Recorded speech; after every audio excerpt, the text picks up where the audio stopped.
Le Mexique, c'est Teotihuacan, c'est le mariachi, c'est le maïs.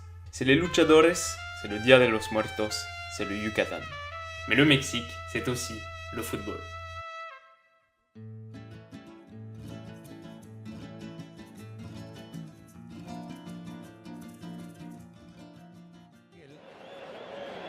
Empieza a reclamar claros, qué buena pelota filtrada, Irving, atención ahora sí, Irving amaga, Irving sigue, Irving define, Irving gol, gol.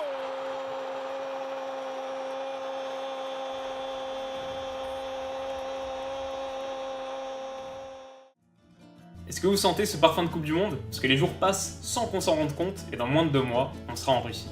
Mais aujourd'hui, on jette un coup d'œil au Mexique. Alors niveau qualif, je vous avais expliqué dans le dernier épisode où on parlait du Maroc que la Confédération africaine utilisait un système de qualification qui utilisait 3 tours et dans lequel les grandes nations ne participaient pas au premier. Et bien en zone CONCACAF, la fédération qui regroupe l'Amérique du Nord et l'Amérique centrale, on a le même système mais c'est en 5 tours. Parce que pour décrocher les 3 billets qualificatifs à la Coupe du Monde, 35 prétendants s'affrontent, mais ça inclut de très modestes formations comme les Bahamas, les îles Caïmans ou les Rainbow Warriors d'Anguilla. Du coup, le Mexique, qui est la première nation du classement CONCACAF et 16e au classement FIFA, a intégré les qualifications à partir du 4e tour, sur 5 donc, avec les États-Unis, le Costa Rica, le Honduras, le Panama et Trinité et Tobago. Et ils ont facilement disposé de tous leurs adversaires avec 5 victoires et 1 nul en 6 matchs, 13 buts marqués et un seul encaissé, et une qualification en poche pour le prochain tour. Et donc ce 5e et dernier tour que les Américains appellent The Hex, l'hexagonal, il rassemble logiquement les 6 meilleures nations de la zone. Et là encore, le Mexique n'a pas fait de détails, ils obtiennent largement la première place du groupe avec une seule défaite en 10 matchs, et encore elle est intervenue alors qu'ils étaient déjà qualifiés. Le jeu n'a pas toujours été étincelant par contre, et le sélectionneur du Mexique, Juan Carlos Osorio, a reçu son lot de critiques, mais force est de constater que les résultats sont là.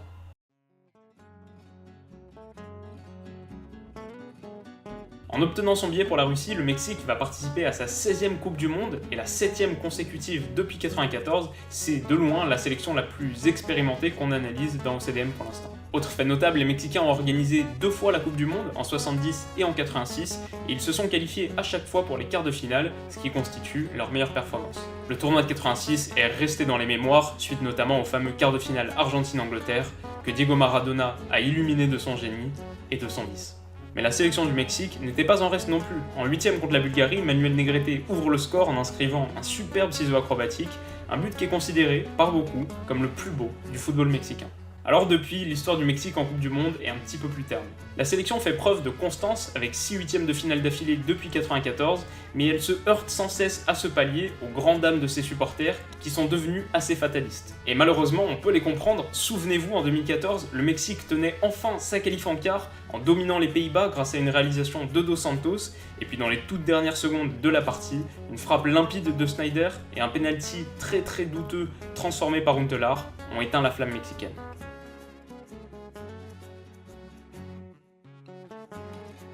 Alors dans la liste que présentera Osorio en mai, on retrouve un bon nombre de joueurs qui étaient déjà présents au Brésil il y a 4 ans. Le trio de gardiens Ochoa, Corona, Talavera va être reconduit, même si la place de titulaire est encore en discussion, et Miguel Layún, Diego Reyes, Héctor Moreno, Andrés Guardado, Marco Fabián et Héctor Herrera vont regoûter aux joies d'une Coupe du Monde. L'absent de marque, et c'est pas un jeu de mots, mais c'est Rafa Marquez, le capitaine légendaire du Mexique, qui a disputé 4 phases finales de Coupe du Monde, mais qui en plus de commencer à se faire vieux, est emmêlé dans une affaire judiciaire en relation avec le narco Raúl Flores Hernandez.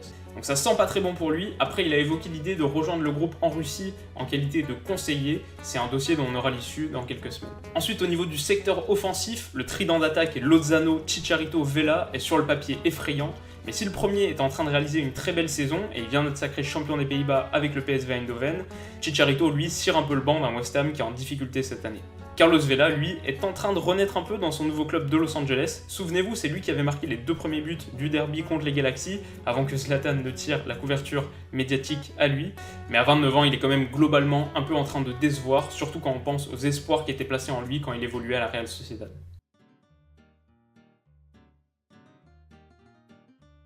Alors pour avoir un peu écumé sur internet les forums de la sélection nationale mexicaine, ce que j'ai ressenti c'est que leur niveau de confiance est très bas et le tirage au sort des groupes, avec l'Allemagne en figure d'épouvantail, a cristallisé leurs craintes. C'est clair que la Mannschaft est l'énorme favori, c'est un cadre de la compétition et regardez un peu cette profondeur d'effectifs potentiels. On parle beaucoup du casse-tête de Deschamps, mais celui de Joachim Löw il est pas mal non plus. Ensuite, on a la Suède qui, comme vous vous en souvenez sûrement, a éliminé l'Italie en barrage. Et puis le petit pousset, la Corée du Sud, dont je parlerai plus dans le prochain épisode.